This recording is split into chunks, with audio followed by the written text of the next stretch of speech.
Crazy Pretzel coming to you live outside of this beautiful, calm, peaceful night. And basically we got something special planned for you today, folks. Dropping off or picking up. See, I've got kind of a little lineup here for my show today. It's gonna be me, Classic 1333, Wrestlingsaviour, Spinnernet, Jason Voorhees, and Rush Limbaugh appearing on this wrestling show today.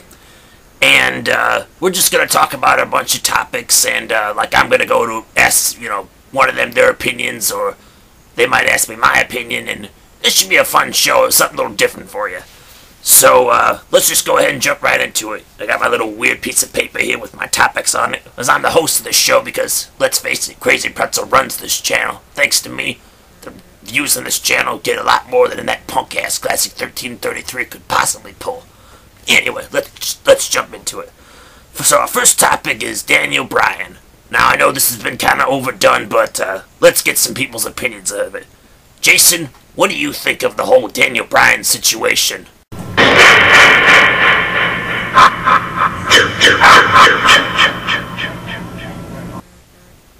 Okay, I really don't like that look you're giving me, so I'm gonna see you folks later.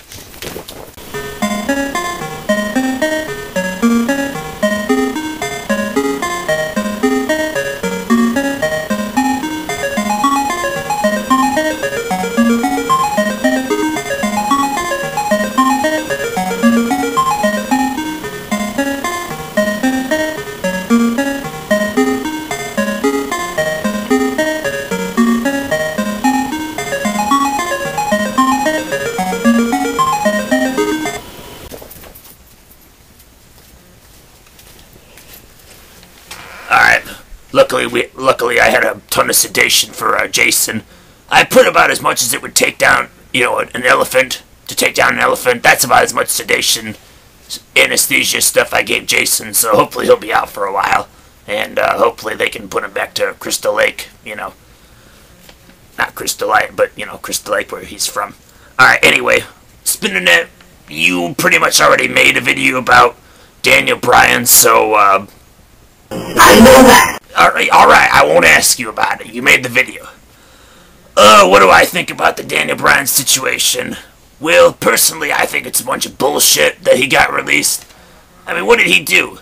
He just did what all the other NXT rookies were doing. They were beating up John Cena, making a statement, making an impact. And what did Daniel Bryan do? All he did was choke out a fucking ring announcer guy with a tie. That's all he did was choke with a tie. It wasn't like he put a gun to his head, that's TV-14 violence right there. He choked him with a tie, but for some reason WWE felt that was wrong, and they released him. It's little shit like this that really makes me wonder why I still watch this company. I don't know, phonies, I couldn't tell you. Alright, let's go on to a different topic. Maybe it might cheer me up a little bit. Alright.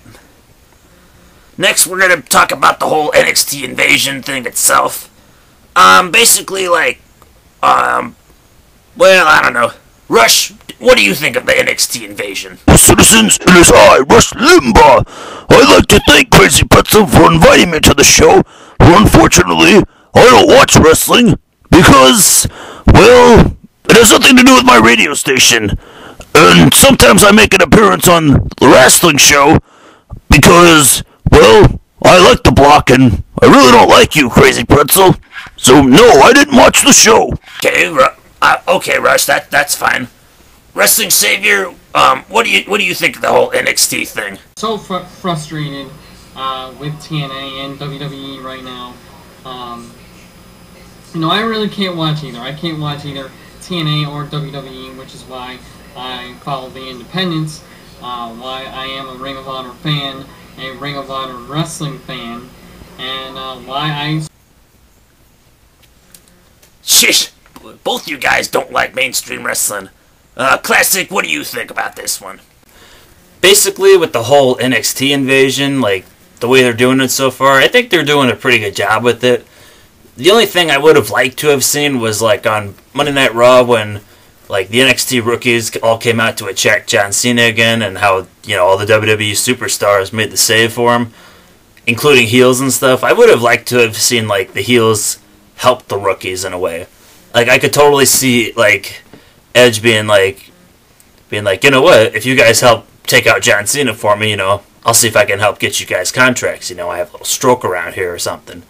You know, or if nothing else, when Sheamus came out to, like, you know, help fight off the rookies or something, it would have been great if it looked like he'd have come out and to help attack the rookies and then have, like, you know, have, like, Cena attacking somebody and then have Cena attacking one of the rookies and then Sheamus, like, hits Cena with the pipe and then just starts beating on him and then the rookies just start helping him or something, you know?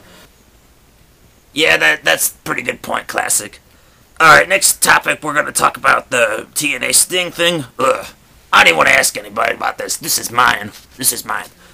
Okay, I don't like how TNA thinks that Sting is #1 in the company, and he's going to give them all these ratings. You know, if TNA's looked at their ratings lately, they've got a .9 rating pretty much in every Impact since they moved back to Thursdays from Monday night. And I don't know why they think that Sting is the guy. Sting is 51 years old. He's 51 years old. He has a bad shoulder. And TNA needs to start realizing that these old guys, while they might bring in some ratings, it's not the way to go for the company. They need to start pushing some of these younger guys. Now, I like what they're doing with Mr. Anderson. They're trying to elevate him. You know, really what I like that TNA has actually done is a lot of the guys, like in their heavyweight division, they're not truly technically main eventers, but they can all kind of be main eventers. You know, I like that they've kind of broadened their division in a way. So, sorry, just wanted to make sure Jason wasn't coming back. Anyway, so I like that they've really like elevated this division, that anybody can get a shot. But to constantly always have Sting be like the #1 contender for like any pay-per-view and to always try to put the belt on him is absolute bullshit. You know, keep RVD champion, have RVD, you know, defend against any of the other top 10 guys. You know, personally, I would like to see Christopher Daniels come back to TNA and feud with RVD. You want to know why? Simple, because Christopher Daniels was Mr. TNA in 2005. He used to call himself that. So RVD calls himself Mr. TNA, so there's a simple feud between those two guys on who the real Mr. TNA is. Not to mention they'd have a great match. So TNA, stop fucking pushing Sting down our throats. Get this guy off TV. And I really don't care about his current storyline either, you know, why he's doing it. I'll tell you why Sting's doing his attacks. Reason #1, TNA thinks that they can do the whole NWO thing, demolish everybody else thing. They think that Sting is kind of like, they're not bringing back the NWO, obviously, but, you know, they think that Sting can do that. For some reason, Sting destroying everybody similar to that is cool. And, phonies, it's not cool. Second reason they do it, maybe because they don't have the mental brain capacity. Yeah. Anyway, that's my 2 reasons. Moving on. Let's move on. I've taken up too much time on this step. Moving on.